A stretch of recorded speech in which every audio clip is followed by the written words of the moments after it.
pa ba ang iyong relasyon sa iyong fiancé kapag nakita mo ang mga red flags niya na hindi mo naman inaasahan na lumalabas habang dumadaan ang panahon?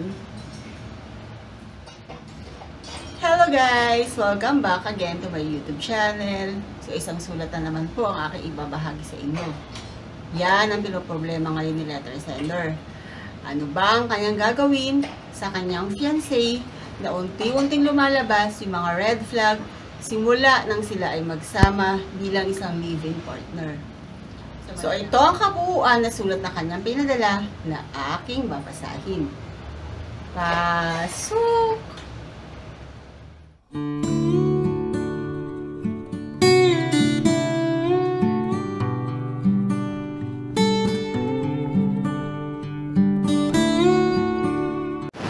Hi!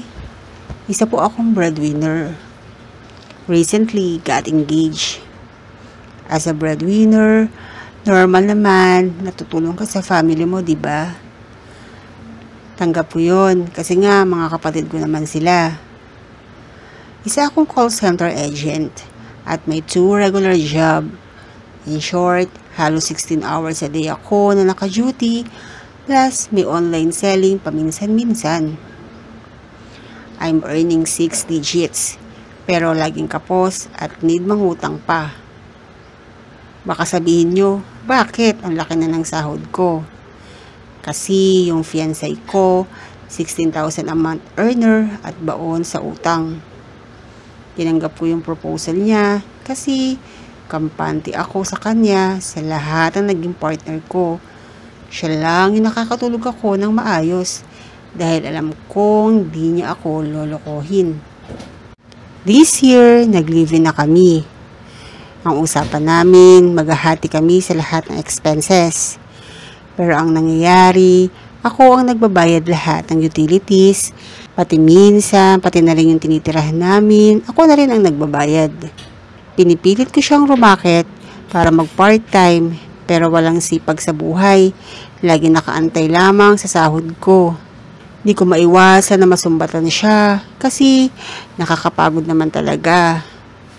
Pero sobra-sobra na yung sakit kasi laging ako na lang. Siguro manlilibre siya pag nanalo siya sa sugal. Ilang beses ko nang sinasabihan na tumigil na sa ganyang bisyo at wala yang patutunguhan. Tapos pag nasusumbatan ko siya, laging nagagalit.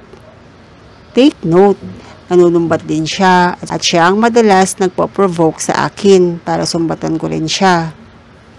Hindi ko na po alam ang gagawin ko. Sobrang bigat na ng puso ko sa ngayon. Itutuloy ko pa ba kaya ang kasal namin? Or kailangan ko na siyang i-let go muna? Marami pong salamat. Sa ngayon, nakakatulog ka pa.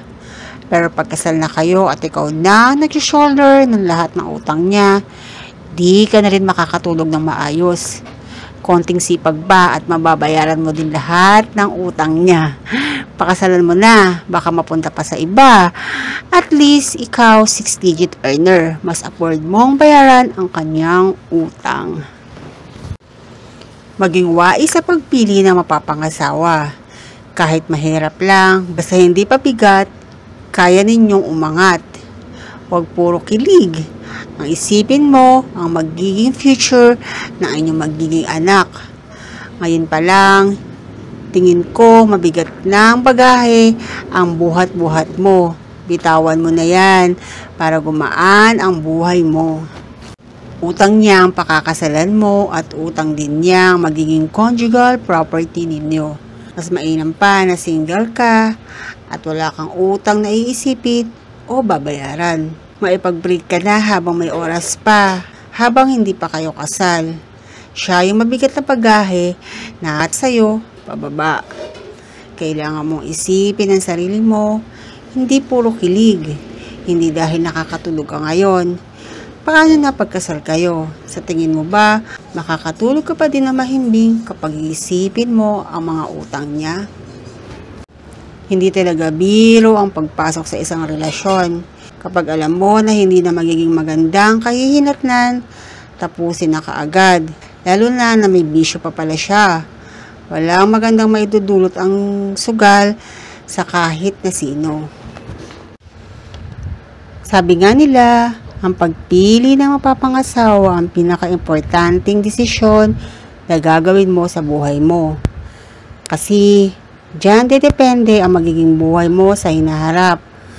Kung ngayon pa lang ay ganyan ka na stress sa kanya, hindi pa kayo kasal, paano na kapag kasal na kayo? Hindi naman kailangang mayaman o milyonaryo ang hahanapin mo kapag ikaw ay mag-aasawa. Ang kailangan mo ay makikita mo sa kanya na siya ay porsigido at parehas kayo na gustong marating sa buhay. This is the reason why I left my partner. Though di pa kami live-in. I can sense na lulubog ako kasama niya. I try to support him and encourage him to upskill.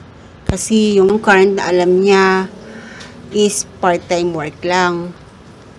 Sabi niya, okay na to, kesa wala. He is earning 20,000 a month, pero kulang pa para sa sarili niya. He is nice, patient, and never akong nagselos sa kahit na kanino. Pero as a breadwinner, marirealize ko na hindi ko na kaya dumagdag pa sa mga responsibilidad ko. Tama na may 3 umaasa sa sahod ko. Been there. I get you and I feel you. Engaged na rin ako noon where everything seems peaceful at first. But when it came to finances, it was a whole different story. Struggling financially is a huge red flag and it's easy to ignore it. But you deserve more than that. Please know your worth. You still have the chance to walk away. Believe me, there's someone out there who'll appreciate you more and bring you more peace. Yung walang sumbatan na nagaganap, it takes a lot of courage to make that change. Trust me, it will be worth it. Now, I'm with someone who's financially responsible and shares the same mindset when it comes to money.